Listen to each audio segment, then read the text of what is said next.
पावसाच्या लहरीपणामुळे पुन्हा एकदा भंडारा जिल्ह्यातील धान उत्पादक शेतकऱ्यांच्या पाऊस मुळावर आला। गेल्या 15 दिवसांपासून जिल्ह्यात पावसानं दडी मारल्यामुळे धानाचं पीक धोक्यात आलंय।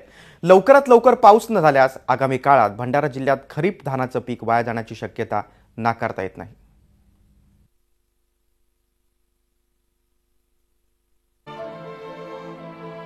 ऑगस्ट महिना उजाडला तरी पूर्व विदर्भाच्या भंडारा जिल्ह्यातील शेतकऱ्यांची पावसाची प्रतीक्षा काही संपलेली नाही। बळीराजा आभाळाकडे डोळे लावून बसलाय। धान उत्पादनासाठी प्रसिद्ध असलेल्या भंडारा जिल्ह्यात यंदा पावसाची गंभीर परिस्थिती निर्माण झाली आहे। जुलै महिन्यात चांगला पाऊस झाल्यामुळे शेतकऱ्यांनी मोठ्या प्रमाणात धानाची पेरणी केली। ऑगस्ट महिन्यात दमदार पाऊस होईल अशी आशा त्यांना होती, मात्र गेल्या 15 दिवसांपासून पावसानं दडी मारल्यामुळे धानाचं पीक धोक्यात आलंय।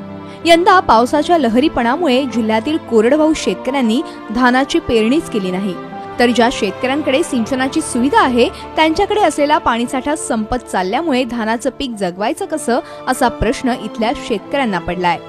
धान जे पेरणी केली होती लोकांनी, पूर्ण धान म्हणजे पाऊस न पडल्यामुळे करपलेलं आहे आणि आता संकट म्हणजे धान पाणी जरी आता आला तरी धान लावू शकणार नाही, काही नाही।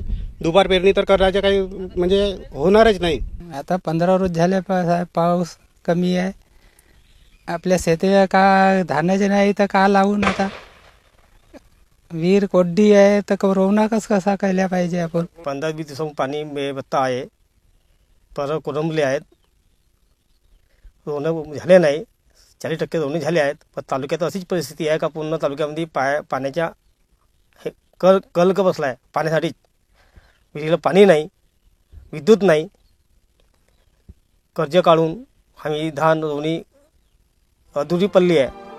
आज भंडारा जिल्ह्यात 1 जून ते 3 ऑगस्ट पर्यंत 62% इतका पाऊस झाला असला तरी त्याचा धानाला फारसा फायदा झाला नाही। त्यामुळे शेतकऱ्यांना दमदार पावसाची प्रतीक्षा आहे। जलयुक्त शिवार तसंच गाळयुक्त शिवार अंतर्गत राबवण्यात आलेल्या अनेक तलावांच्या पाणी साठ्यात फारशी सुधारणा झाली नाही।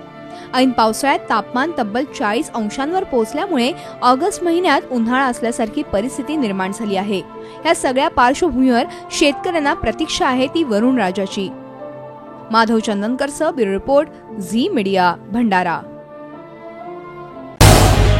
झी 24 तास रहा एक पाऊल पुढे।